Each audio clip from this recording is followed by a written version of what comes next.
এইবার রোজায় টাকা নষ্ট করে অস্বাস্থ্যকর বেসন না কিনে একবার এভাবে বাসায় বেসনটা তৈরি করে দেখবেন।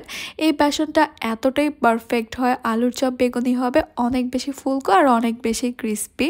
আসসালামু আলাইকুম everyone, welcome to Apsara's mini kitchen. শুধুমাত্র আলুর চপ আর বেগুনি না, যে কোনো পাকোড়া, জিলাপি, বুন্দিয়া সবকিছু একদম পারফেক্টলি তৈরি করতে পারবেন এই বেসনটা দিয়ে। আর এই বেসনটা শুধু রমজান মাস না, আপনারা চাইলে 1 বছরের মতো সংরক্ষণ করে রাখতে পারবেন। আজকের এই বেসনটা তৈরি করার জন্য প্রথমেই আমাদের লাগবে ছোলার ডাল 200 গ্রাম, চিনি গুঁড়া পোলাওর চাল নিয়ে নিচ্ছি 200 গ্রাম, 200 গ্রামের মতো নিয়ে নিচ্ছি মটর ডাল, 200 গ্রামের মতো নিয়ে নিচ্ছি মুগ ডাল, খেসারির ডাল নিয়ে নিচ্ছি 200 গ্রাম, সবশেষে নিয়ে নিচ্ছি 200 গ্রামের মতো মসুরের ডাল।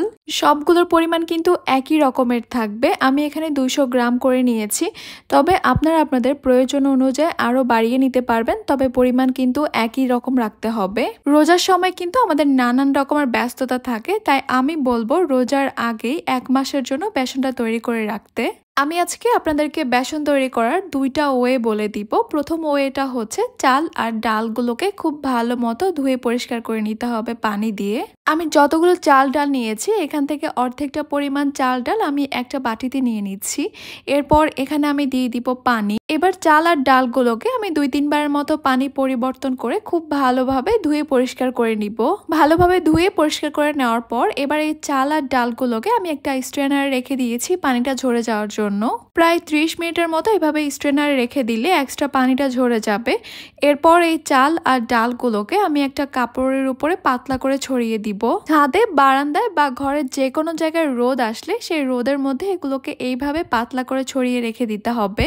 এই চাল আর ডালগুলো একদম ভালোভাবে শুকিয়ে যাওয়া পর্যন্ত এইভাবেই রোদে রেখে দিতে হবে।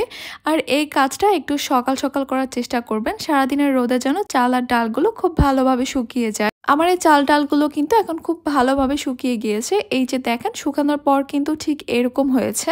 এখন আরও একটা পদ্ধতি আপনাদেরকে দেখিয়ে দিচ্ছি। যদি মনে করেন ছাদে, বাসায় কোথাও রোদ নেই, শুকানোটাকে অনেক বেশি ঝামেলা মনে করেন, তাহলে কিন্তু এই পদ্ধতিটা আপনারা ফলো করতে পারেন।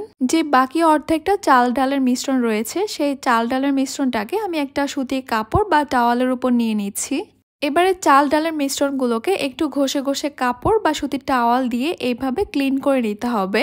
যেহেতু এগুলোকে আমরা পানি দিয়ে ওয়াশ করিনি, তাই একটু সময় নিয়ে এই কাজটা করতে হবে যেন খুব ভালো মতো এগুলো ক্লিন হয়ে যায়। তারপর চুলায় একটা প্যান বসিয়ে এগুলোকে আমি প্যানের মধ্যে নিয়ে নিচ্ছি আর চুলার হিটটাকে একদম লোতে রেখে আমি 2 থেকে 3 মিনিটের মতো এগুলোকে একটু টেলে নিব।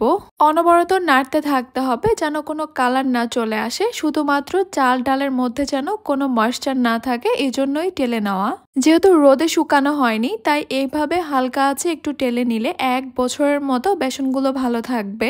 আবারও বলছি, কোনোভাবে কালার চেঞ্জ করা যাবে না আর অনেক বেশি সময় ধরে এগুলোকে টালার কোনো প্রয়োজন নেই। আমার এই চাল ডালগুলো টেলে নেওয়া হয়ে গেছে। এবারে চাল ডালগুলো চুলা থেকে নামিয়ে একটু ছড়িয়ে কিছুক্ষণ রেখে দিব যেন গরম ভাবটা দূর হয়ে যায়। আমি 2 ভাবেই দেখিয়ে দিয়েছি, আপনাদের কাছে যেটা সহজ মনে হয় আপনারা সেটাই ফলো করবেন। রোদে শুকিয়ে নেওয়া চাল ডাল আর চুলায় শুকিয়ে নেওয়া চাল ডাল সবগুলোকে আমি একসঙ্গে মিশিয়ে নিয়েছি। এবারে চাল ডালগুলোকে গুঁড়ো করার জন্য একটা ব্লেন্ডারের জাগে নিয়ে নিব। তবে আপনারা যদি এই কাজটা বাসায় না করতে চান তাহলে রাইস মিল থেকেও এগুলোকে ভাঙিয়ে আনতে পারেন। আমি যেই পরিমাণে চাল ডাল নিয়েছি ব্লেন্ডারেই কিন্তু খুব সহজেই হয়ে যাবে। এই যে ব্লেন্ড করে নেওয়ার পর চাল ডালগুলো একদম ফাইন পাউডার তৈরি হয়ে গেছে। আপনারা যদি একবারেই সারা রমজান মাসের জন্য তৈরি করে রেখে দিতে চান তাহলে বেশি পরিমাণে চাল ডাল ভিজিয়ে শুকিয়ে এরপর রাইস মিল থেকে ভাঙিয়ে আনতে পারেন। ব্লেন্ড করা হয়ে গেলে বা রাইস মিল থেকে ভাঙিয়ে আনার পর কিন্তু বেসনটাকে অবশ্যই জেলে নিতে হবে।